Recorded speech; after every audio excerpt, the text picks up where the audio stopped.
لله رب العالمين والصلاة والسلام على أشرف المرسلين وعلى آله وصحبه أجمعين. رب اشرح لي صدري ويسر لي أمري واحلل عقدة من لساني يفقهوا قولي. أعوذ بالله من الشيطان الرجيم. بسم الله الرحمن الرحيم. إن الله يأمركم أن تؤدوا الأمانات إلى أهلها وإذا حكمتم بين الناس أن تحكموا بالعدل إن الله نعم ما يعظكم به إن الله كان سميعا بصيرا.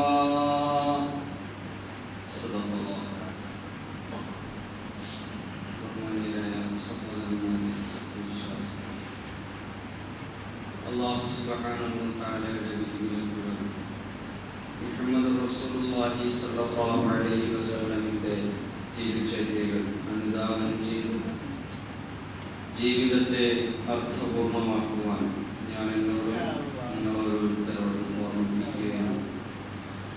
കാര്യങ്ങൾ ശ്രദ്ധയോടെ കേൾക്കുകയും നല്ലത് മാത്രം പിൻപറ്റുകയും ചെയ്യുന്ന സന്മാർഗദർശികളായ സജ്ജനങ്ങളിൽ അല്ലാഹു നാം ഏവരെയും ഉൾപ്പെടുത്തി അനുഗ്രഹിക്കുന്നു. നമ്മിൽ നിന്നും വേർപിരിഞ്ഞു പോയ നമ്മുടെ മാതാപിതാക്കൾ, സഹോദരി സഹോദരങ്ങൾ, ഇണകൾ, മക്കൾ, ബന്ധുമിത്രാദികൾ, കൂട്ടുകുടുംബാദികൾ, സ്നേഹിതന്മാർ, സഹപ്രവർത്തകർ, സഹായികൾ, നമ്മുടെ ഗുരുവര്യന്മാർ എല്ലാവർക്കും അല്ലാഹു വിശാലമായ മഗ്ഫിറത്തും റഹ്മത്തും നൽകി അനുഗ്രഹിക്കുന്നതാണ്. കഴിഞ്ഞ ദിവസം മഞ്ചേരിയിൽ സ്കൂട്ടർ ആക്സിഡന്റിൽ മരണപ്പെട്ട ഫാത്തിമ തസ്കിയ എന്ന പൊന്നുമോൾക്ക് അല്ലാഹു സ്വർഗ്ഗം നൽകി അനുഗ്രഹിക്കുന്നതാണ്. അവരുടെ കുടുംബത്തിന് ബാപ്പ ഒ.എം.എ. സലാം തടവിൽ നിന്ന്, ജയിലിൽ നിന്ന് വന്നുകൊണ്ടിരിക്കുകയാണ്. ആ കുടുംബത്തിന് അല്ലാഹു പരിപൂർണമായ ക്ഷമ നൽകി അനുഗ്രഹിക്കുന്നതാണ്. സഹോദരനായ പരിശുദ്ധമായ റമളാൻ നമ്മെ വിട്ടിരിക്കുന്നു.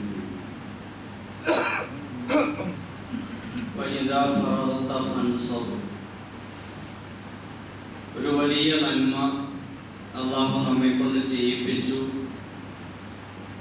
വലിയ ഉന്നതമായ പ്രതിഫലത്തിന്റെ ഓഫറുകൾ അല്ലാഹു പെരുമഴയായി നമുക്ക് നൽകി.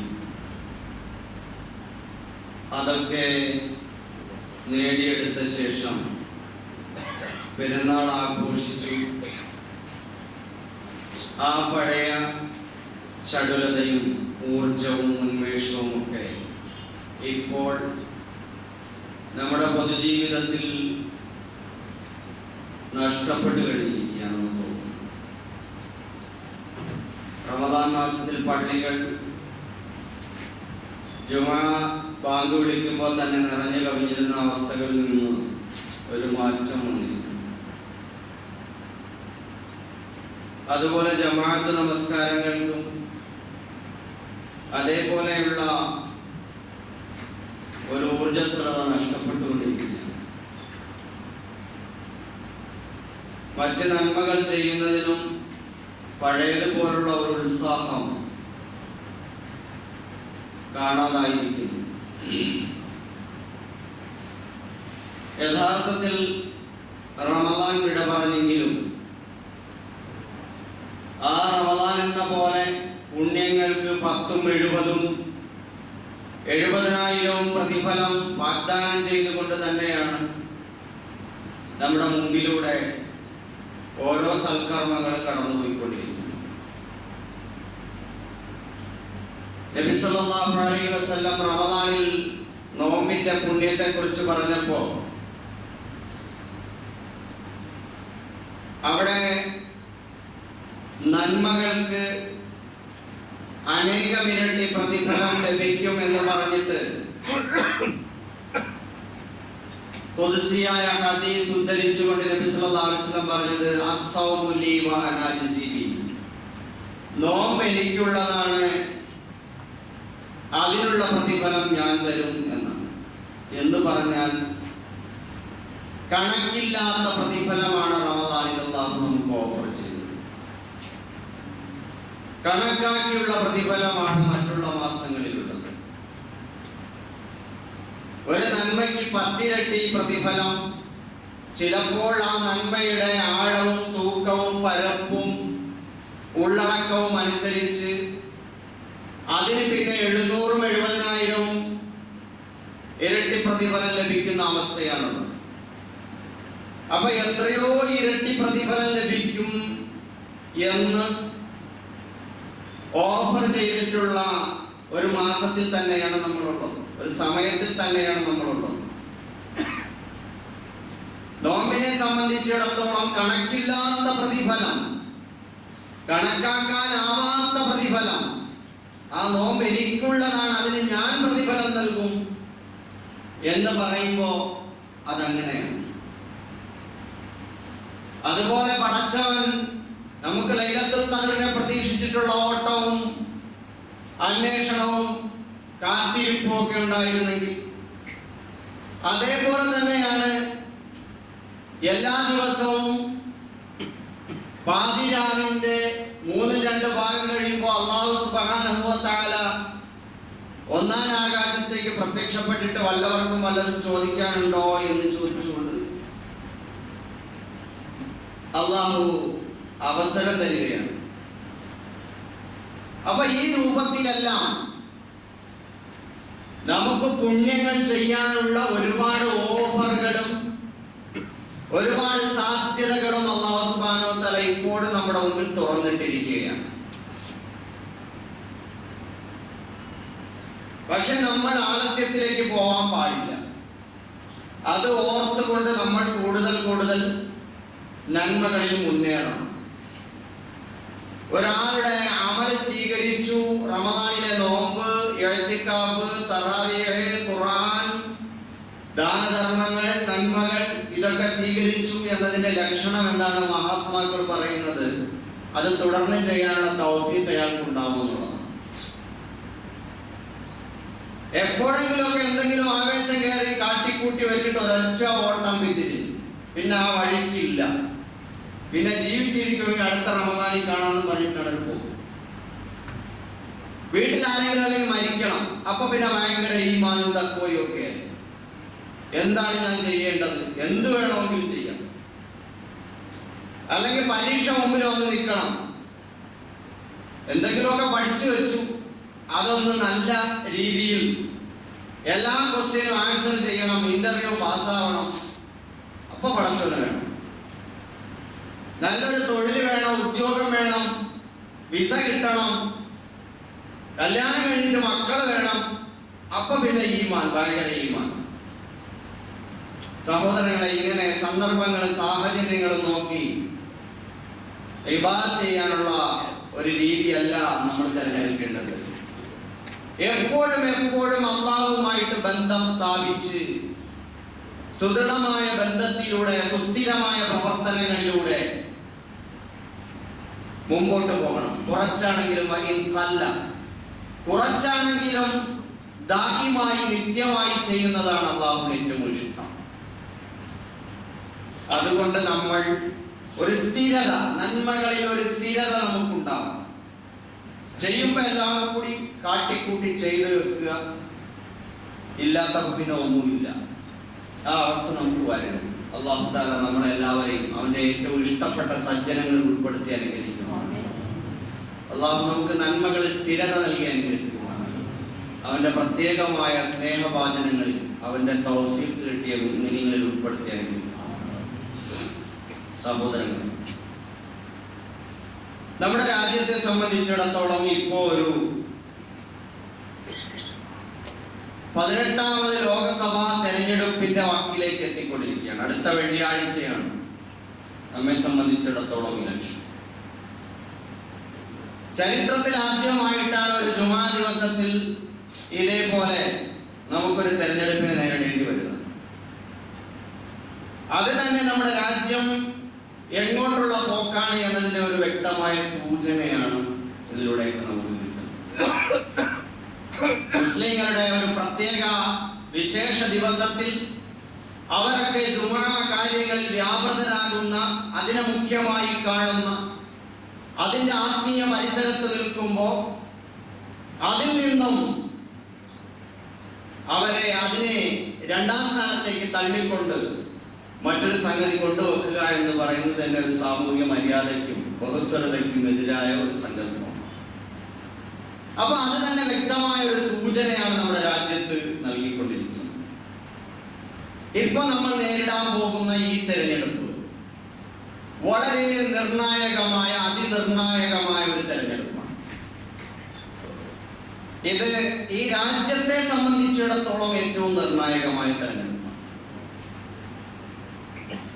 എന്തുകൊണ്ടെന്നാൽ നമുക്കറിയാം, വർഷങ്ങളായി നിലനിൽക്കുന്ന സ്വാതന്ത്ര്യാനന്തര ഇന്ത്യയിൽ, ഇന്ത്യ റിപ്പബ്ലിക് ആയതിനു ശേഷം നിലനിൽക്കുന്ന നമ്മുടെ ഭരണഘടന, ആ ഭരണഘടന നിലനിൽക്കണമോ വേണ്ടയോ എന്ന ഒരു പ്രധാനപ്പെട്ട പ്രശ്നമാണ്. എന്ന് പറഞ്ഞാൽ ഇന്ത്യ നിലനിൽക്കണമോ വേണ്ടയോ എന്നുള്ള പ്രശ്നം. ഇത് അതിശയോക്തിപരമായിട്ടുള്ള പരാമർശങ്ങളല്ല, വ്യക്തമായ റിപ്പോർട്ടുകളുടെ അടിസ്ഥാനത്തിൽ നമുക്കൊക്കെ ബോധ്യപ്പെട്ടിട്ടുള്ള കാര്യമാണ്. സമാന്തരമായി ഇന്ത്യയുടെ, നമ്മുടെ മതേതരത്വ ജനാധിപത്യ ഭരണഘടനയെ മാറ്റിവെച്ചുകൊണ്ട് ഒരു ഏകശിലാത്മകമായ ഹിന്ദുത്വ വംശീയത സിദ്ധാന്തത്തിൽ, വർണ്ണാശ്രമ സിദ്ധാന്തത്തിൽ അധിഷ്ഠിതമായ ഒരു ഭരണഘടന അവരുടെ ധർമ്മ സംസദ് കൂടി, സന്യാസിമാരുടെ മത പാർലമെന്റ് കൂടി തയ്യാറാക്കിക്കൊണ്ടേയിരിക്കുകയാണ്. ഇപ്പൊ ഏകദേശം പൂർത്തിയായിട്ടുണ്ടാവണം.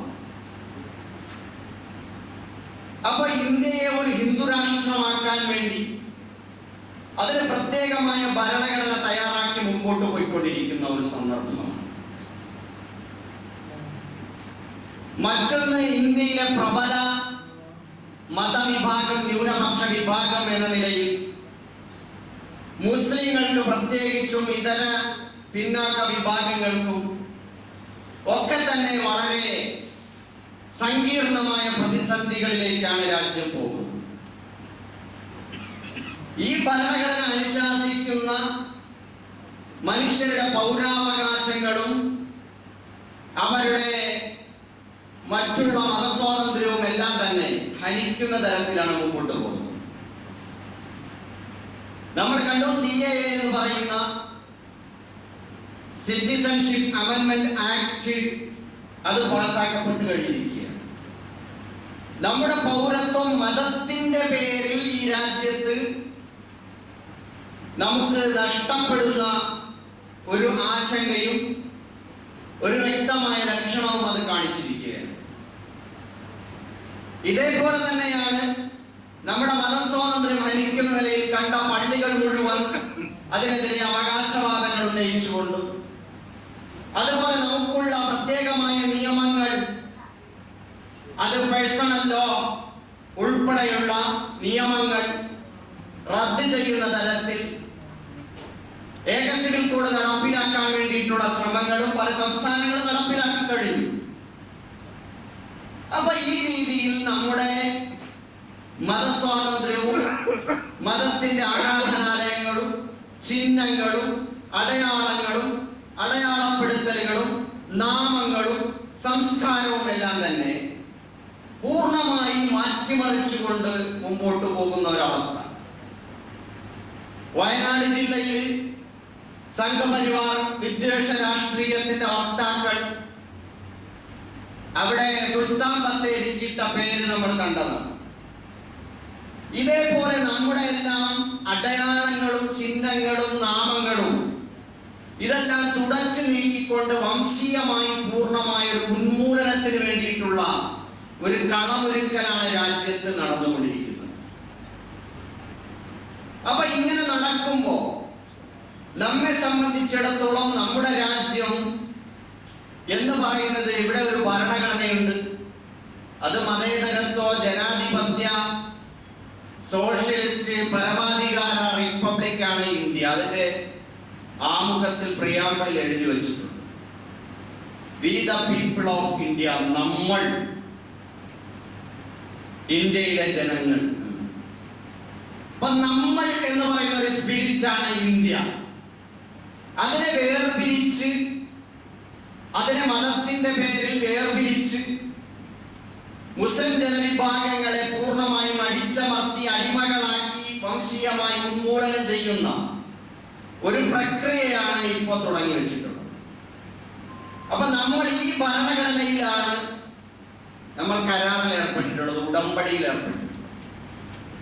മുസ്ലിങ്ങളെ സംബന്ധിച്ചിടത്തോളം നമ്മൾ നമ്മുടെ പ്രവാചകന്മാരും അന്ത്യപ്രവാചകൻ മുഹമ്മദ് നബി സല്ലല്ലാഹു അലൈഹി വസല്ലമയും ഒക്കെ കരാറുകൾക്കും ഉടമ്പടികൾക്കും വളരെ പ്രാധാന്യം നൽകിയിട്ടുണ്ട്. അതുകൊണ്ട് തന്നെ രാജ്യത്തിന് അരുതാത്തതൊന്നും നമ്മൾ ചെയ്യാറില്ല. ഒരു രാജ്യത്തിന്റെ ഭരണഘടനയെ ലംഘിക്കുന്ന തരത്തിലുള്ള ഒരു കാര്യവും, ഒരു ദ്രോഹപ്രവർത്തനവും മുസ്ലിങ്ങൾ ചെയ്യാറില്ല, ആരോപിക്കാറുണ്ട്. അങ്ങനെയായിരുന്നെങ്കിൽ ഈ രാജ്യത്തിന്റെ സ്ഥിതി ഇതാകുമായിരുന്നില്ല. ഇത്രത്തോളം പ്രകോപനങ്ങളും പ്രശ്നങ്ങളും പ്രതിസന്ധികളും ഉണ്ടായിട്ടും മുസ്ലിം സമുദായത്തിൽ നിന്നും നിരുത്തരവാദപരമായ നിലയിൽ മറ്റേതെങ്കിലും ഒരു ജനവിഭാഗത്തിനെതിരെ അല്ലെങ്കിൽ നിരന്തരം അക്രമങ്ങൾ അഴിച്ചുവിടുന്ന ജനവിഭാഗത്തിനെതിരെ, അതല്ലെങ്കിൽ ആ സമുദായത്തിനെതിരെ, അവരുടെ ആചാരങ്ങൾക്കെതിരെ, ആരാധനകൾക്കെതിരെ, അനുഷ്ഠാനങ്ങൾക്കെതിരെ, ആരാധനാലയങ്ങൾക്കെതിരെ, ആചാര്യ പുരുഷന്മാർക്കെതിരെ ഒന്നും പറയാറില്ല, പറയാനും പാടില്ല. അതാണ് നമ്മുടെ സംസ്കാരം. അപ്പൊ ആ നിലയിൽ നമ്മൾ ഒരു കരാറിലാണുള്ളത്.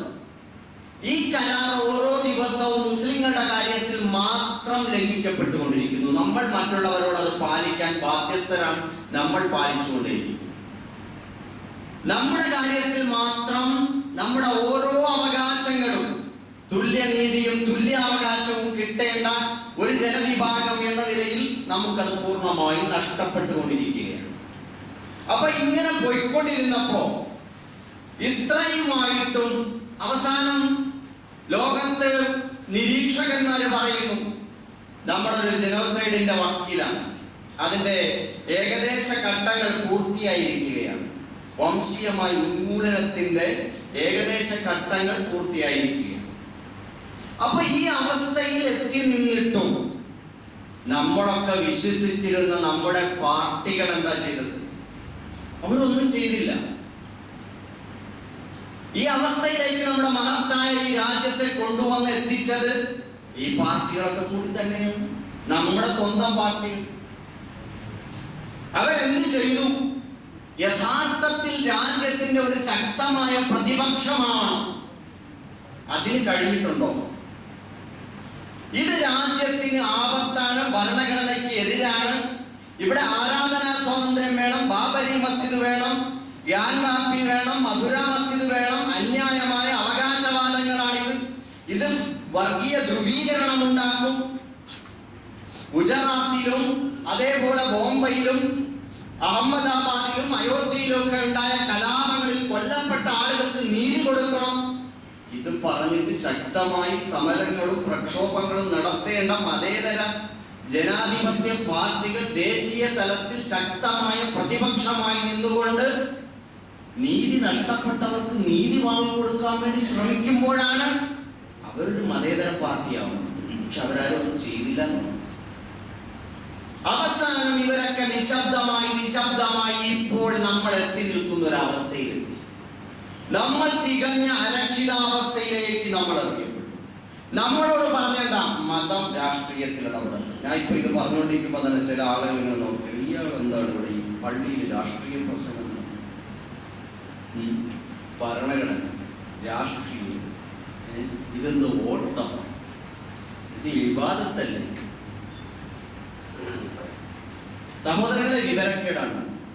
പരിശുദ്ധ ഖുർആൻ അറിയാത്തത് കൊണ്ടാണ്, ഹദീസ് അറിയാത്തത് കൊണ്ടാണ്, ഇസ്ലാമിക ചരിത്രം അറിയാത്തത് കൊണ്ടാണ്, മഹാന്മാരായ പണ്ഡിതന്മാരുടെ ഇടപെടലുകളെ കുറിച്ച് അറിയാത്തത് കൊണ്ടാണ്.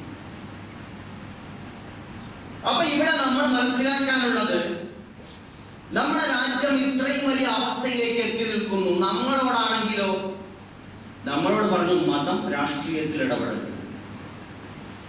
നമ്മളത് കേട്ടു, ശരി, മതം രാഷ്ട്രീയത്തിൽ ഇടപെടില്ല. മതം എന്ന് പറഞ്ഞാൽ എന്താ? മതം എന്ന് പറഞ്ഞാൽ നിസ്കാരം, നോമ്പ്, കൂടിയാൽ ചക്കാത്ത അതുമില്ല. കാരണം സമൂഹമായിട്ട് ബന്ധപ്പെടുന്നൊരു കാര്യം. പിന്നെ ഹജ്ജ്, ഉംറ, ദിക്ർ, സ്വലാത്ത്, ദുആ, ഇങ്ങനെയുള്ള കുറെ സ്വകാര്യമായ മനുഷ്യനും ദൈവവും തമ്മിലുള്ള സ്വകാര്യ ഇടപാടാണ് മതമെന്ന് അവർ നിർവചിച്ചിരുന്നു. ആര്? നമ്മുടെ മതേതര പാർട്ടിക്കാർ. മനുഷ്യനും ദൈവവും തമ്മിലുള്ള സ്വകാര്യ ഇടപാടാണ് മതം. അങ്ങനെ വിശ്വസിച്ച മുർത്തതായി ഇസ്ലാമിൽ പുറത്തു. മനുഷ്യനും ദൈവവും തമ്മിലുള്ള സ്വകാര്യമായ ഇടപാട് മാത്രമല്ല, മനുഷ്യനും പ്രപഞ്ചനാഥനായ ദൈവവും തമ്മിലുള്ള സുദൃഢമായ ഉടമ്പടിയും ബന്ധവും അതിന്റെ അടിസ്ഥാനത്തിൽ മനുഷ്യ സമൂഹവുമായിട്ടുള്ള സാർവത്രികമായ കടമകളുടെയും ബാധ്യതകളുടെയും പേരാണ് ഇസ്ലാം. അങ്ങനെ ചൂഴ്ന്നു നിൽക്കുകയാണ് എല്ലാവരുമായിട്ടും. അപ്പോഴാണ് ഇസ്ലാം ആവുക. സ്വകാര്യ ഇടപാടാണ്. അതുകൊണ്ട് മതം രാഷ്ട്രീയത്തിൽ ഇടപെടുന്നത് എന്ന് പറഞ്ഞാൽ അതിന്റെ അർത്ഥം എന്താണ്? മതം രാഷ്ട്രീയത്തിൽ ഇടപെടുന്നത്, മതം എന്ന് പറയുന്നത് ഇതേപോലുള്ള കുറെ ഭക്തി ചെയ്യാനുള്ള ഒരു സംഗതിയാണ്. കുറെ ധ്യാനവും ദിക്റും ഇതൊക്കെ ആയിട്ടുള്ള അങ്ങനെ ഇരിക്കുക.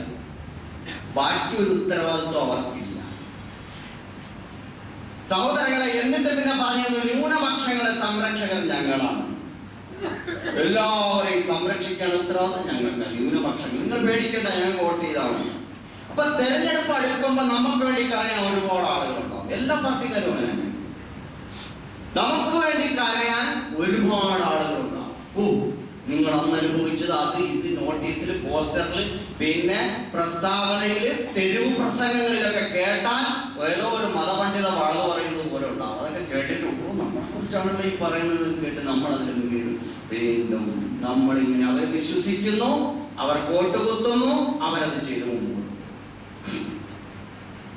ശരി, ഈ അവസ്ഥയിലൊക്കെ നമ്മൾ എത്തി. നമ്മുടെ അവസ്ഥ എന്താ? നമ്മളിങ്ങനെ എല്ലാവരെയും വിശ്വസിച്ചു പോയി. രാഷ്ട്രീയമായി നമുക്കൊരു സംവിധാനമില്ല. ഇന്ത്യ രാജ്യത്ത് പൊതുവെ മുസ്ലിങ്ങൾക്ക് അംഗീകരിക്കാൻ പറ്റുന്ന അവരുടെ അവകാശങ്ങളെ സംരക്ഷിച്ചു കൊടുക്കുന്ന ഏതെങ്കിലും ഒരു മതേതര പാർട്ടി ഇല്ല. പോട്ടെ, ഒരു മുസ്ലിം പാർട്ടി ഉണ്ടോ? അതുമില്ല. നമുക്കൊരു നേതാവുണ്ടോ? അതുമില്ല. നമ്മളാണെങ്കിലോ കോടിക്കണക്കിന് മനുഷ്യന്മാരാണ്. 20 കോടിയിലധികം 25 കോടിയോളം വരുന്ന ഒരു സമൂഹമാണ് നമ്മൾ. നമുക്ക് ബുദ്ധിക്ക് വല്ല കുറവുണ്ടോ? വിദ്യാഭ്യാസത്തിന് കുറവുണ്ടോ? സമ്പത്തിന് കുറവുണ്ടോ? സ്ഥാപനങ്ങൾക്ക് കുറവുണ്ടോ? ഒന്നുമില്ല. പക്ഷെ നമ്മൾ അസംഘടിതരാണ്. ഇങ്ങനെ കിടന്നിട്ട് എല്ലാവർക്കും എല്ലാം ചെയ്തു കൊടുത്ത് നമ്മൾ പെരുവഴിയിലായ ഒരു സമുദായം, അനാഥമായി. അപ്പൊ ഇങ്ങനെയുള്ള ഒരു സമുദായത്തോട്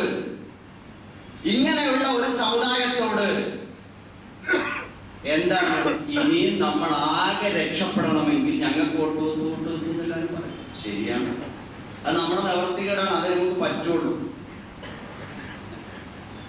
ഇസ്ലാമിലെ രാഷ്ട്രീയ ഇല്ല എന്ന് പറഞ്ഞപ്പോ നമ്മുടെ മിമ്പറിന്ന് മെഹ്റാബിന്ന് എല്ലാം അതങ്ങ് ഒഴിവാക്കി. അങ്ങനെയാണ് നമ്മളിങ്ങനെ ആയത്. യഥാർത്ഥത്തിൽ കക്ഷി രാഷ്ട്രീയം പള്ളിയിൽ പറയേണ്ട കാര്യം. കക്ഷി രാഷ്ട്രീയം ഇന്ന പാർട്ടിയുടെ ഒരു പൊളിറ്റിക്സ് അതിവിടെ പറയേണ്ട കാര്യം. പക്ഷേ രാഷ്ട്രീയം എന്ന് പറയുന്ന രാഷ്ട്രത്തെയും സമൂഹത്തെയും ബാധിക്കുന്ന ഒരു രാജ്യത്തിന്റെ സാർവത്രികമായ മേഖലകളെ, സമൂഹത്തെ, മനുഷ്യ സമൂഹത്തെ സ്പർശിക്കുന്ന ജീവിതഗന്ധിയായ പ്രശ്നങ്ങൾ അത് പള്ളിയിലാണ് പറയേണ്ടത്. പള്ളിയിൽ പറയും, തല പോയാൽ പറയണം. അല്ലെങ്കിൽ പിന്നെ ആരാ? കൊട്ടാരം പണ്ഡിതന്മാരാവും. ഒരു കാലഘട്ടത്തിൽ, എല്ലാ കാലഘട്ടത്തിലും അങ്ങനെയുണ്ട്. സൗദി അറേബ്യയിൽ എന്താ നടക്കുന്നത്? തനി ഏകാധിപത്യ രാജവാഴ്ച നടക്കുന്നു. അല്ലാഹുവിന്റെ റസൂലോ ഖലീഫമാരോ നടത്തുന്ന പരിപാടിയല്ല അത്. മക്കൾ ഇങ്ങനെ തലമുറകളായിട്ട് വരുന്നു. അവരൊക്കെ പോയി അമേരിക്കയിലും അവിടെ എവിടെയും പോയിട്ട് വിദ്യാഭ്യാസം നേടിയിട്ട് അള്ളാഹുവിന്റെ ദീനിനെ ഒറ്റിക്കൊടുക്കുന്ന പണിയാണ് അവർ ചെയ്യുന്നത്. എന്നിട്ടോ അവിടെ ഇപ്പൊ അമേരിക്കയുമായിട്ടും ഇസ്രായേലുമായിട്ടും ചങ്ങാത്തത്തിലാണ്. എന്നാൽ സ്വന്തം സഹോദരങ്ങൾ ബൈത്തുൽ മുഖദ്ദസിന് വേണ്ടി പോരാടുമ്പോ അവർക്കൊരു തുള്ളി വെള്ളം കൊടുക്കാൻ അവർക്ക് കഴിയുന്നില്ല. അവർക്ക് ആഹാരം കൊടുക്കാൻ കഴിയുന്നില്ല, വസ്ത്രം കൊടുക്കാൻ കഴിയുന്നില്ല, സുരക്ഷിതത്വം നൽകാൻ കഴിയുന്നില്ല. എന്തുകൊണ്ട്? ഇവന്റെ വാല് മറ്റവന്റെ അമ്മിക്കടിയിലാണ്. മറ്റുള്ളവരുമായിട്ട് ഇസ്രായേലും അമേരിക്കയുമായിട്ട് ചങ്ങാത്തത്തിലാണ്, അവർ നയതന്ത്ര ബന്ധത്തിലാണ്, അവർ കരാറുകളിൽ ഏർപ്പെട്ടിരിക്കുകയാണ്. അപ്പൊ ആ അവസ്ഥയിലാണ് അവർ പോകും. അപ്പൊ അവരെന്ത് പറഞ്ഞു കൊടുത്തു? ഭരണകൂടത്തെ വിമർശിക്കാൻ പാടില്ല. ആര് പറഞ്ഞു? സൗദി ഭരണകൂടം. രാജാക്കന്മാരുടെ ഭരണകൂടം ചോദ്യം ചോദിക്കാൻ പാടില്ല. നമ്മുടെ ജനാധിപത്യ ഇന്ത്യയിലുള്ള ഒരു സ്വാതന്ത്ര്യം പോലും അവിടെ ഇല്ല. അപ്പൊ ആ നിലയിൽ അതിനുവേണ്ടി പ്രത്യേക മത ഫത്വ കൊടുത്തു. രാജാക്കന്മാരെ വിമർശിക്കരുത്, ഭരണാധികാരികളെ വിമർശിക്കരുത്. വിമർശിച്ച എത്രയോ നൂറുകണക്കിന് പണ്ഡിതന്മാരാണ് സൗദി ഉൾപ്പെടെയുള്ള രാജവാഴ്ച നിലനിൽക്കുന്ന അറബ് രാജ്യങ്ങൾ ജയിലിൽ കിടക്കുന്നത്. കാരണം ഭരണാധികാരി മദ്യബാറുകൾ തുറന്നു കൊടുത്താൽ, നൃത്ത സദസ്സുകൾ, നഗ്ന നൃത്തത്തിന്റെ വേദികൾ തുറന്നു കൊടുത്താൽ, അല്ലെങ്കിൽ മറ്റുള്ളവന് കയറിയ ഹറമിനെ മലിനസമാക്കാൻ അവസരം കൊടുത്താൽ ഒന്നും ചോദിക്കാൻ പാടില്ല. സ്ത്രീകൾക്ക് എങ്ങനെയും ആവാം. അപ്പൊ ഇതിനു വേണ്ടി ഒരു പ്രത്യേക മതം അവിടെ രൂപപ്പെടുത്തിയിട്ടുണ്ട്. അവിടുത്തെ ഭരണകൂടം അവരെഴുതി കൊടുക്കുന്നത് പള്ളിയിൽ വായിക്കാൻ പാടുള്ളൂ, ഖുത്ബ നടത്താൻ പറ്റുള്ളൂ. നബാത്തിയ ഖുത്ബയെ കളിയാക്കുന്ന ആളുകളും ഈ പറയപ്പെടുന്ന ഈ സലഫി ഖുത്ബ ഉണ്ടല്ലോ, അത് ആരെഴുതി കൊടുക്കുന്ന? ഈ രാജാക്കന്മാർ കൊടുക്കുന്നതാണ്. അതേ അവിടെ വായിക്കാൻ പറ്റുള്ളൂ. സ്വന്തം സഹോദരങ്ങള് പലസ്തീനിൽ മരിച്ചു വീഴുമ്പോൾ അവന് വേണ്ടി പ്രാർത്ഥിക്കാൻ പാടില്ല, അവന്റെ പ്രശ്നങ്ങൾ പറയാൻ പാടില്ല. ഇതേപോലെ നമ്മുടെ രാജ്യത്തും തന്ത്രപരമായി രാഷ്ട്രീയം മതത്തിനെ പ്രത്യേക തരത്തിൽ രൂപപ്പെടുത്തിയിരിക്കുന്നു. എന്ത്? നിങ്ങൾ മതക്കാർ രാഷ്ട്രീയത്തിൽ ഇടപെടാൻ പാടില്ല.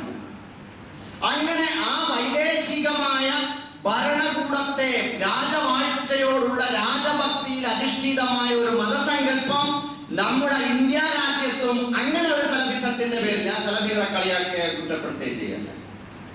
പക്ഷേ അപകടം വരുത്തുന്ന ഒരു നിലപാടിനെയാണ് ഞാൻ കുറ്റപ്പെടുത്തുന്നത്. അപ്പൊ ആ സലഫിസം ഇവിടെയും ഒരു പ്രത്യേകം രാഷ്ട്രീയ നിലപാടായി കൊണ്ടുവന്ന് ഇവിടെയും ഭരണകൂടത്തെ വിമർശിക്കാൻ പാടില്ല, രാഷ്ട്രീയത്തിൽ ഇടപെടാൻ പാടില്ല. അപ്പൊ നമ്മളെ സുന്നി പണ്ഡിതന്മാരും ഒക്കെ ആ ഒരു ലൈനിലാണ്.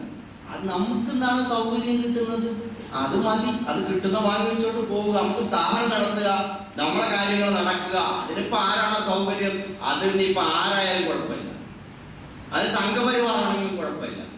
അപ്പൊ ആ രീതിയിലേക്ക് ഒരു മതത്തെ രൂപപ്പെടുത്തി കൊണ്ടുപോകും. അപ്പൊ നമുക്ക് എന്ത് ചെയ്യാൻ പറ്റൂല? പള്ളിയിൽ രാഷ്ട്രീയം പറയാൻ പറ്റില്ല. രാഷ്ട്രീയം കക്ഷി രാഷ്ട്രീയമല്ല.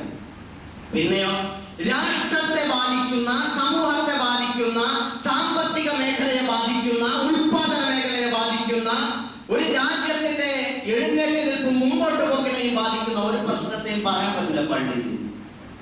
ആരാ തീരുമാനിച്ചത്? ഇത് യൂറോപ്യൻസ് ആണ് അവിടെ തീരുമാനിച്ചത്. ഇതിവിടുത്തെ കുത്തകകളാണ് തീരുമാനിച്ചത്. കോർപ്പറേറ്റുകളും രാഷ്ട്രീയ മേലാളന്മാരുമാണ് തീരുമാനിച്ചത്. അന്ന് തീരുമാനിച്ചതല്ല.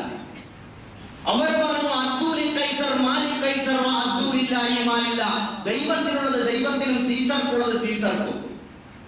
സീസറുടെ കാര്യത്തിൽ ദൈവത്തിന്റെ ആളുകൾ ഇടപെടണ്ട. ഇതേപോലെ നമ്മൾ എന്ത് ചെയ്യുന്നു? ഇവിടുത്തെ ഭരണാധികാരികളുടെ കാര്യത്തിലും ഭരണകാര്യങ്ങളിലും ഒന്നും ഇടപെടാൻ പാടില്ല മതത്തിന്റെ ആളുകൾ. മതത്തിൽ അതില്ലെന്നേ. ആരായി രാഷ്ട്രീയം കൂട്ടിക്കലർത്തിയത്? മതത്തിൽ. ഇതാണ് ചോദ്യം. ഏത് രാഷ്ട്രീയം? സഹോദര, കക്ഷി രാഷ്ട്രീയത്തെ കുറിച്ചല്ല പറയുന്നത്. മറിച്ച് സാമൂഹികമായി, രാഷ്ട്രീയമായി, സാമ്പത്തികമായി, വിദ്യാഭ്യാസപരമായി, സാംസ്കാരികമായി, വാണിജ്യപരമായി ഒരു രാജ്യത്ത് ബാധിക്കുന്ന പ്രശ്നങ്ങളെ മുഴുവൻ അവിടെ നന്മ കൽപ്പിക്കാനും തിന്മയെ കളയാനും ഈ പരിശുദ്ധ ഖുർആൻ നമ്മളോട് പറയുന്നു. പ്രവാചകന്മാർ കാണിച്ചു തന്നു. അതുകൂടെ ഓതിയാലല്ലേ ഈ ഹത്തം പൂർത്തിയാവുള്ളൂ. ഓതി പൂർത്തിയാക്കാനല്ലോ നമ്മൾ നിൽക്കുന്നത്. അബൂജഹൽ ഖുർആനിലുണ്ട്, അബൂലഹബ് ഖുർആനിലുണ്ട്, ഫിർഔൻ ഖുർആനിലുണ്ട്. ഓരോ കാലഘട്ടത്തിന്റെയും ഏകാധിപതികളും അക്രമികളും അവരെ കുറിച്ചുള്ള നിലപാട് ഖുർആനിലുണ്ട്. ആ പ്രവാചകന്മാരെടുത്ത നിലപാട് ഖുർആനിലുണ്ട്.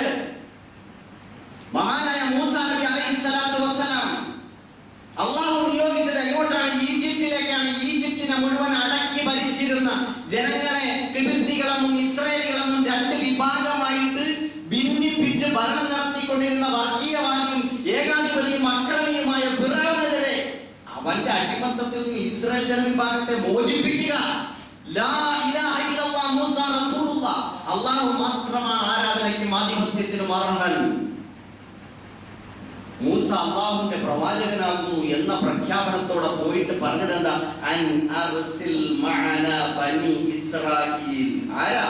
മഹാനായ പ്രവാചകൻ കലീമുല്ലാഹി മൂസ അലൈഹിസ്സലാത്തു വസ്സലാം ഫിർഔന്റെ മുമ്പ് പോയി നിന്നിട്ട് പറഞ്ഞതാണ്. എന്തു പറഞ്ഞു? ഈ ജനങ്ങളെ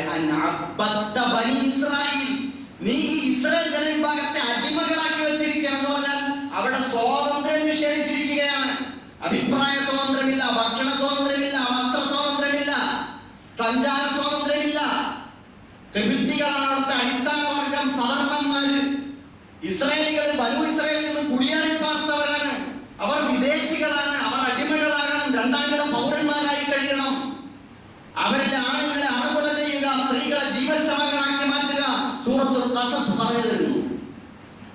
അപ്പൊ ആ നിലയിൽ കഴിയുന്ന ഒരു ജനവിഭാഗത്തിന് മോചനം വേണം. അത് അല്ലാഹുവിന്റെ ദീനിന്റെ താല്പര്യമാണ്, പള്ളിയുടെ താല്പര്യമാണ്, മിമ്പറിന്റെയും മെഹ്റാബിന്റെയും താല്പര്യം. ഇത് ഖുർആൻ ധാരാളം പറയും. അതും കഴിഞ്ഞ് മൂസ അലൈഹിസ്സലാത്തു വസ്സലാമിന് മോചനം കൊടുത്തു. എന്നിട്ട് നേരെ എത്തിയത് എവിടെയാണ്? സീനാ മരുഭൂമിയിലാണ്. അവിടെ നിന്നും ആ ജനവിഭാഗം എങ്ങോട്ട് പോകണം, എന്ത് ചെയ്യണം? തിന്നാനും കുടിക്കാനും ഒന്നുമില്ല, പച്ചപ്പില്ല, ഒന്നുമില്ല, കൃഷിയില്ല, ഉൽപാദനമില്ല. അപ്പൊ അല്ലാഹ് പറഞ്ഞ എന്താണ്? വിശുദ്ധമായ ആ പഴയ ഭൂമി വീണ്ടെടുക്കാൻ വേണ്ടി പോരാടാൻ പോവാ ഫലസ്തീൻ. അവിടെ നിന്നല്ലേ ഇങ്ങോട്ട് വന്നത്? ഇസ്രായേലിൽ നിന്നും. നിങ്ങൾ പണ്ട് ഇസ്രായേൽ ഈജിപ്തിലേക്ക് കുടിയേറി പാർത്തവരല്ലേ? ഇനി തിരിച്ചങ്ങോട്ട് പോവാൻ. ഇത് മതമാണ്. നിങ്ങളെ സ്വന്തം ജന്മനാടിന്റെ സ്വാതന്ത്ര്യം വീണ്ടെടുക്കാൻ വേണ്ടി നടത്തുന്ന ഇടപെടൽ അത് രാഷ്ട്രീയമാണ്, അത് മതമാണ്. അങ്ങനെ ആ സമൂഹം പറഞ്ഞു, ഇത് അപ്പൊ നീ നിന്റെ പടച്ചോൻ കൂടെ പോയി പോരാടിയാൽ മതി, ഞങ്ങളിവിടെ ഇരുന്നോളാം. ഇസ്ലാം ഈമാൻ എന്നൊക്കെ പറഞ്ഞാൽ ദിക്റും സ്വലാത്തും ദുആയും മാത്രം മതി എന്നായിരിക്കും അവൻ ചിന്തിച്ചിട്ടുണ്ടാവുക. അതുകൊണ്ട് നീ നിന്റെ പടച്ചോനായിട്ട് പോയിക്കോ, ഇതിനൊന്നും ഞങ്ങൾ കിട്ടൂല. 40 കൊല്ലക്കാലം അവൻ അലഞ്ഞു തിരിഞ്ഞു എന്ന് ഖുർആൻ പറയുക. ഭൂമിയിൽ അലഞ്ഞു തിരിഞ്ഞു. അവസാനം അല്ലാഹു സുബ്ഹാനഹു വ തആല തോലൂത്ത് അലൈഹിസ്സലാമിനെ നിശ്ചയിച്ചു കൊടുത്തു. ഇവരെ എന്നെ മടുത്തു. പടച്ചോനെ, നിന്റെ മാർഗത്തിൽ സമരം ചെയ്യാൻ പറ്റിയ ഒരു നേതാവിനെ, ഒരു അധിപനെ ഞങ്ങൾക്ക് നിശ്ചയിച്ചു തരണേന്ന് അള്ളാഹുവിനോട് ദുആ ചെയ്തു. അവസാനം തോലൂത്ത് അലൈഹിസ്സലാമിനെ നിശ്ചയിച്ചു കൊടുത്തു. അപ്പോഴും കുറച്ചാളുകളെ തയ്യാറായുള്ളൂ. അപ്പൊ എന്ന് പറഞ്ഞാൽ രാഷ്ട്രീയമായ ഒരു ഇടപെടൽ അതിനുവേണ്ടി ആവശ്യമുണ്ടാകുമ്പോൾ കുറച്ചാളുകളെ ഉണ്ടാകും. അങ്ങനെ പോയി ജാലൂത്താണ് അന്ന് ഫലസ്തീന് ഇസ്രായേൽ അടക്കി ഭരിക്കുന്നത്. ആ ജാലൂത്തിനെതിരെ പടപൊരുതിയിട്ടാണ് അവിടെ സ്വാതന്ത്ര്യം നേടിയത്. അവിടെ ദാവൂദ് നബി അലൈഹിസ്സലാം പരിശുദ്ധ ഖുർആൻ പറയുന്നു, ഖത്തല ദാവൂദു ജാലൂത്ത. ജാലൂത്തിനെ ദാവൂദ് അലൈഹിസ്സലാം വധിച്ചു. എന്നിട്ടാണ് ആ നാടിന്റെ സ്വാതന്ത്ര്യം നേടിയെടുക്കുന്നത്. അപ്പൊ സ്വാതന്ത്ര്യ സങ്കല്പം, ഒരു രാഷ്ട്രീയത്തിൽ എല്ലാവർക്കും തുല്യാവകാശവും അധികാരവും ജനപങ്കാളിത്തവും ഉണ്ടാവുക എന്നുള്ളത് എല്ലാ കാലഘട്ടത്തിലും ഉള്ളതാണ്. മനുഷ്യന്മാരുടെ തേട്ടമാണ്, ആവശ്യമാണ്. അത് പള്ളി പറയാൻ പറ്റില്ല എന്ന് പറഞ്ഞാൽ പിന്നെ അയാളെക്കാലം വലിയ അടിമ വേറെണ്ടാവും. സഹോദരങ്ങളെ, നമ്മൾ ഇങ്ങനെ ആയിപ്പോയി. അതാണ്, ഇങ്ങനെയൊക്കെ നമ്മളെ മെസ്സേജുകളെ വെട്ടിച്ചുരുക്കി, ഖുർആനിലെ ആയത്തുകളെ വെട്ടിമുറിച്ച്, അതൊക്കെ നിരോധിച്ച്, വിലക്കി, തമസ്കരിച്ച്, മറച്ചു വെച്ച് കുറെ ആളുകൾ പേടിച്ച് വിറയാണ്. പണ്ഡിതന്മാരൊക്കെ വിറയലാണ് ചിലപ്പോ ഇതൊക്കെ കേൾക്കുമ്പോൾ. പല ആളുകൾക്ക് മുട്ട് വിറയ്ക്കും, നട്ടല്ലാതെ ആടിക്കളിക്കും, നാട്ടിനൊക്കെ പതർച്ചയുണ്ടാവും. അള്ളാഹുവിന്റെ കലാം എന്താ? അള്ളാഹു സുബ്ഹാനഹു വ തആല പറഞ്ഞെന്താ?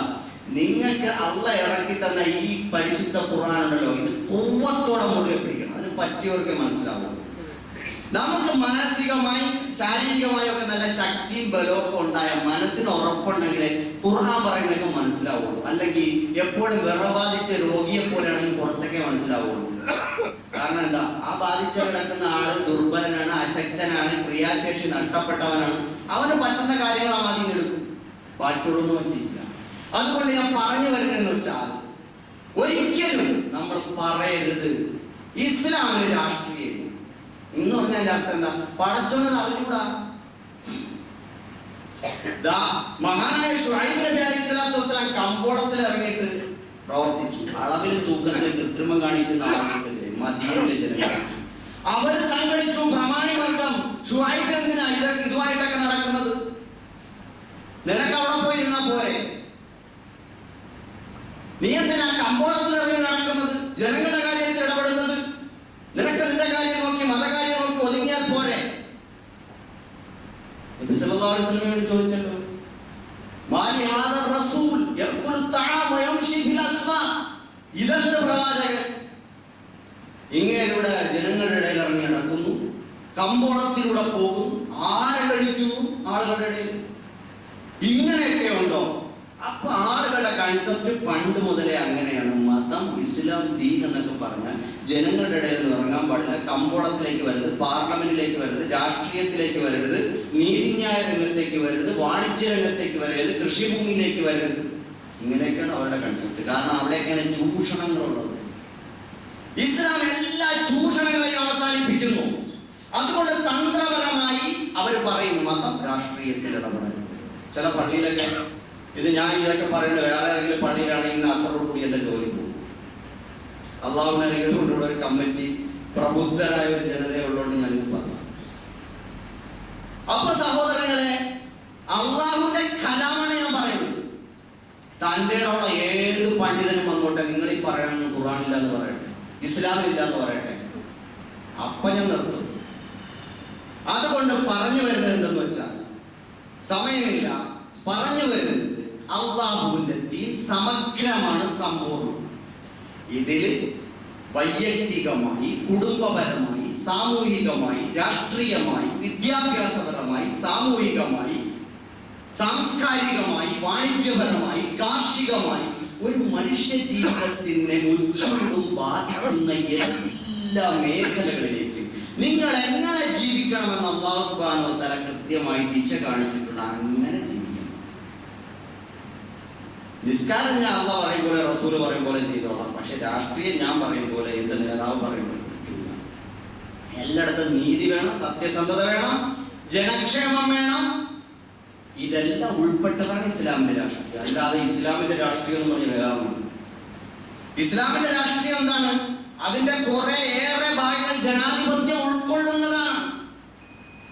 അതുകൊണ്ടാണ് ഏകാധിപത്യം പറ്റൂല എന്ന് നമ്മൾ പറയുന്നത്. മുസ്ലിങ്ങളെ സംബന്ധിച്ചിടത്തോളം ഏകാധിപത്യം, രാജവാഴ്ച, അതേപോലെ സാമ്രാജ്യത്വം, അതേപോലെ ജനാധിപത്യം തുടങ്ങിയിട്ടുള്ള സങ്കല്പങ്ങളിൽ, രാഷ്ട്രീയ സങ്കല്പങ്ങളിൽ ഏറ്റവും കൂടുതൽ നമുക്ക് യോജിച്ച് നിൽക്കാൻ പറ്റുന്ന ഒരു ജനപക്ഷ രാഷ്ട്രീയ നയമാണ് ജനാധിപത്യം എന്ന് പറയുന്നത്.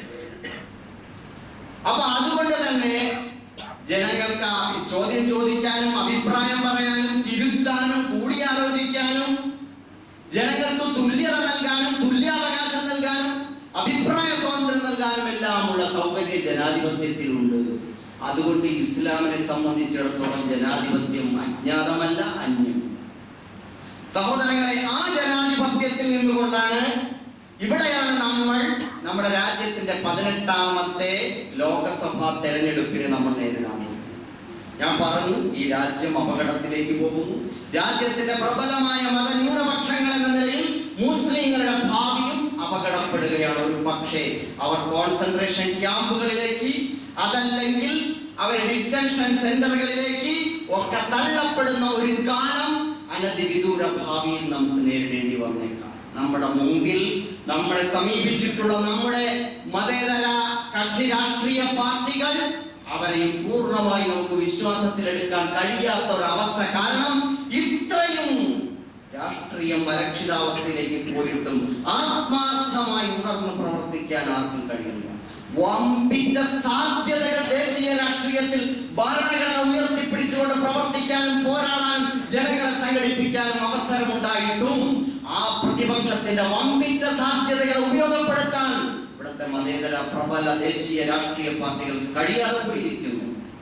അങ്ങനത്തെ ഒരു അവസ്ഥയിൽ നമ്മൾ ഈ അവസ്ഥയിലും അകപ്പെട്ടിരിക്കുകയാണ്. ഇപ്പൊ നമ്മെ സംബന്ധിച്ചിടത്തോളം ചെയ്യാനുള്ളത്, അവരിപ്പോ തെറ്റൊക്കെ തിരുത്തി കൂടുതൽ നന്നായി മതേതര ചേരിയിലുള്ള രാഷ്ട്രീയ പാർട്ടികൾ മുമ്പോട്ട് വരികയാണ്. ആയിക്കോട്ടെ, താൽക്കാലികമായി നമുക്കൊന്ന് നിരീക്ഷിക്കാം. അങ്ങനെ വരുമ്പോ നമ്മുടെ മുമ്പിലുള്ള വഴി എന്താ? നമ്മൾ ഒരുപാട് കളറുള്ള കൊടികളും പിടിച്ച് നിൽക്കുകയല്ല വേണ്ടത്. ഞാൻ പണ്ട് മുതൽ ഇന്ന കൊടിയാണ് പിടിച്ചത്, ഇന്ന നേതാവിനാണ് സിന്ദാബാദ് വിളിച്ചത്, മാറ്റി വെക്കും.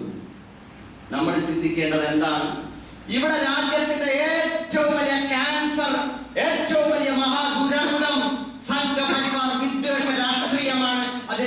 സമുദായത്തെയും കൊണ്ടേ പോകൂ, ഒരു സമുദായത്തെയും നക്കി തുടച്ചിട്ടേ പോകൂ.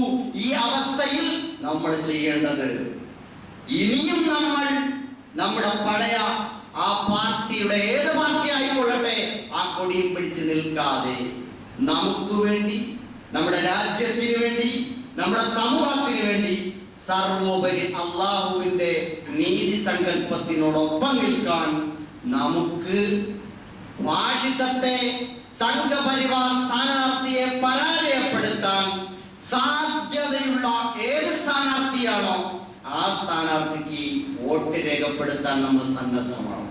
അതാരാണെന്ന് നമുക്ക് പറയാൻ പറ്റും. അത് ഓരോരുത്തരുടെയും വ്യക്തിപരമായ ഗവേഷണങ്ങളും അന്വേഷണങ്ങളുമാണ്.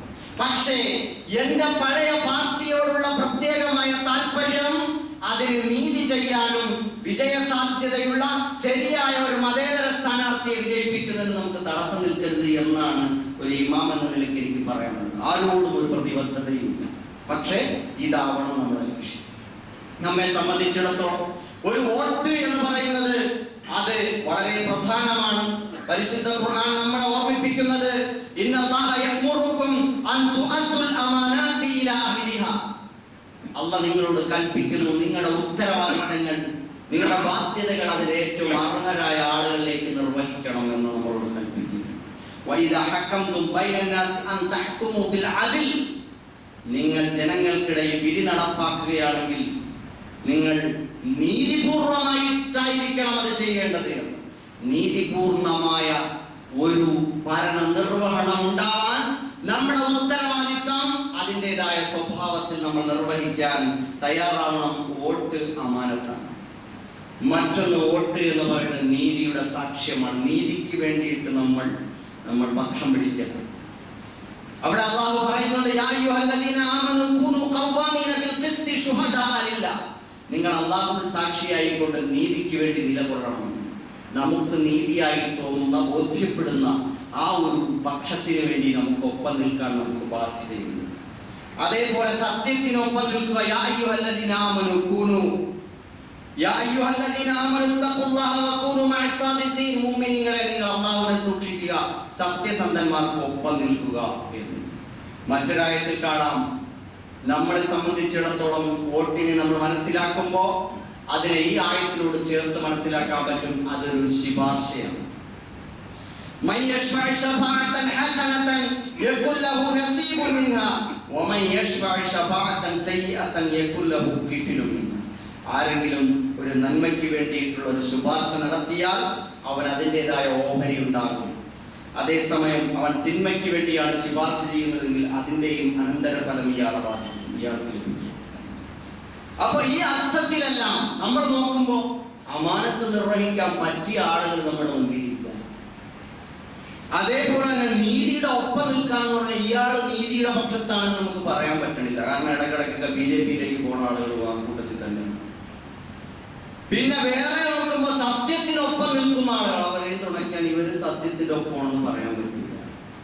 അതുപോലെ തന്നെ നന്മയ്ക്ക് വേണ്ടി ശുപാർശ ചെയ്യുക എന്ന അർത്ഥത്തിൽ ഇന്നാണ് എന്ന് പറഞ്ഞ് വോട്ട് ചെയ്യാനും പറ്റില്ല. അപ്പൊ പിന്നെ ചെയ്യേണ്ട. പിന്നെയോ ഇവിടെ രണ്ട് പ്രശ്നം ഒരേപോലെ വരുമ്പോ അതിൽ അവിടെ ഫിഖ്ഹിൽ ഉസൂലിൽ ഒരു നിയമമുണ്ട്. പരിശുദ്ധ ഖുർആന്റെ അടിസ്ഥാനത്തിൽ രണ്ട് പ്രതിസന്ധികൾ, രണ്ട് പ്രയാസങ്ങൾ, രണ്ട് സങ്കീർണമായ പ്രശ്നങ്ങൾ ഉണ്ടാകുമ്പോൾ താരതമ്യേന പ്രശ്നം കുറഞ്ഞതിനെ പിന്തുണയ്ക്കുക, അത് സ്വീകരിക്കുക എന്നുള്ളത്. അതുപോലെ തന്നെ വലിയ ഫസാദുകൾ ഇല്ലാതാക്കാൻ ചെറിയ ഫസാദ് എന്നുള്ളൊരു സങ്കല്പം. ഇങ്ങനെയൊക്കെയുള്ള ജൽബുൽ മനാഫിഉ വ ദർഉൽ മഫാസിദ്, പ്രയോജനം, കുറച്ചൊക്കെ പ്രയോജനമുള്ളതിനെ അതിനെ നമ്മൾ പിന്തുണയ്ക്കുക, വലിയ ഫസാദ് ഉണ്ടാക്കുന്നതിനെ ഒഴിവാക്കാം. അപ്പൊ ഇങ്ങനെയൊക്കെയുള്ള ആ മൂല്യങ്ങളുടെ അടിസ്ഥാനത്തിൽ, മൂല്യവിചാരങ്ങളുടെ അടിസ്ഥാനത്തിൽ താരതമ്യേന പ്രശ്ന സങ്കീർണമായ കുറഞ്ഞ വിഭാഗത്തെ പിന്തുണച്ചുകൊണ്ട് വമ്പിച്ച ആപത്തുകൾ, ഇവരൊക്കെ വ്യക്തിപരമായ വൈയക്തികമായ മൂല്യങ്ങളിലുള്ള കോട്ടങ്ങളോ അവരുടെ പാർട്ടിയുടെ ദൗർബല്യങ്ങളോ കൊണ്ടുണ്ടാകുന്ന പ്രശ്നങ്ങളാണ്. മറ്റേതങ്ങനെയല്ല. അവരതിൽ അധിഷ്ഠിതമായി വംശീയതയിലും വിദ്വേഷത്തിലും കലാപത്തിലും വംശശുദ്ധീകരണം രാഷ്ട്രീയമാക്കിയിട്ട് വരുന്നവരാണ്. അവര് ഒരിക്കലും ഇവരുമായി താരതമ്യം ചെയ്യാനേ പറ്റില്ല. അതുകൊണ്ട് നമ്മുടെ മുമ്പിലുള്ള മതേതര കക്ഷിയുടെ സ്ഥാനാർത്ഥിയെ, വിശ്വസ്തനായ സ്ഥാനാർത്ഥിക്ക് വോട്ട് ചെയ്തുകൊണ്ട് വിജയിപ്പിക്കാൻ നമ്മൾ ഓരോരുത്തരും തയ്യാറാവുക. വെള്ളിയാഴ്ച ആയതുകൊണ്ട് തന്നെ നമ്മുടെ കൃത്യമായ സമയം കണ്ടുകൊണ്ട് നമ്മൾ പോയി വോട്ട് രേഖപ്പെടുത്തണം. ഒരു വോട്ടും പാഴായി പോകരുത്. നമ്മുടെ അമാനത്ത എന്ന് വിചാരിച്ചിട്ട് ജുമാ നഷ്ടപ്പെടുത്താൻ നിൽക്കരുത്. ആരോ പറഞ്ഞതുപോലെ അങ്ങനെയൊന്ന് ജുമാ നഷ്ടപ്പെടുത്താൻ നിൽക്കേണ്ട കാര്യമില്ല. മറിച്ച് നമുക്ക് വോട്ട് ചെയ്യുകയും ചെയ്യാം, ജുമാ നിസ്കരിക്കുകയും ചെയ്യാം. അതുകൊണ്ട് നമ്മുടെ സമയം രാവിലെ കിടന്ന് ഉറങ്ങാതെ മറ്റൊരു കാര്യത്തിനും പോകാതെ രാവിലെ തന്നെ പോയിട്ട് വോട്ട് രേഖപ്പെടുത്തിയിട്ട് പള്ളിയിൽ നേരത്തെ ജുമയ്ക്ക് വന്നോളൂ. ഇഷ്ടംപോലെ സമയം, അങ്ങനത്തെ ഒരു പ്രശ്നം ഇവിടെ ഇല്ല. ജുമാ നഷ്ടപ്പെട്ടാലും വേണ്ടില്ല, നിങ്ങൾ വോട്ട് ചെയ്തേ പറ്റൂ എന്ന് പറയാൻ പറ്റുന്ന ഒരു പ്രതിസന്ധി ഒന്നും ഇവിടെ ഇല്ല. രാവിലെ പോയാൽ വോട്ട് ചെയ്യാൻ പറ്റും. വോട്ട് ചെയ്തിട്ട് നേരത്തെ ജുമയ്ക്ക് വരാം, പള്ളിയിലിരിക്കാം, ദുആ ചെയ്യാം, ദിക്ർ ചെയ്യാം, സൂറത്തുൽ കഹ്ഫ് ഓതാം, നമുക്ക് എന്തെല്ലാം ചെയ്യാം. അതുകൊണ്ട് പരമാവധി നേരത്തെ തന്നെ എല്ലാവരും വോട്ട് ചെയ്യുക. ആർക്കെങ്കിലും കഴിയാതെ വന്നാൽ ജുമയ്ക്ക് ശേഷം പോയിട്ട് നേരെ പോയി വോട്ട് ചെയ്തിട്ട് പോയി ഭക്ഷണം കഴിച്ചാൽ ഭക്ഷണത്തിൽ നിന്ന് കുറേ സമയം താമസിച്ചോട്ടെ, എന്നാലും ജുമ നഷ്ടപ്പെടുത്തണ്ട.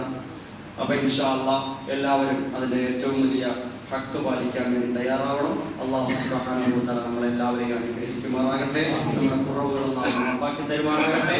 അവന്റെ പ്രീതിയിലേക്കും അവന്റെ സ്വർഗത്തിലേക്കും അല്ലാഹു നമ്മെ കൊണ്ടെത്തിക്കുമാറാകട്ടെ. ഒരു പ്രധാന കാര്യം പറയാനുള്ളത് വെൽഫെയർ ആണ്.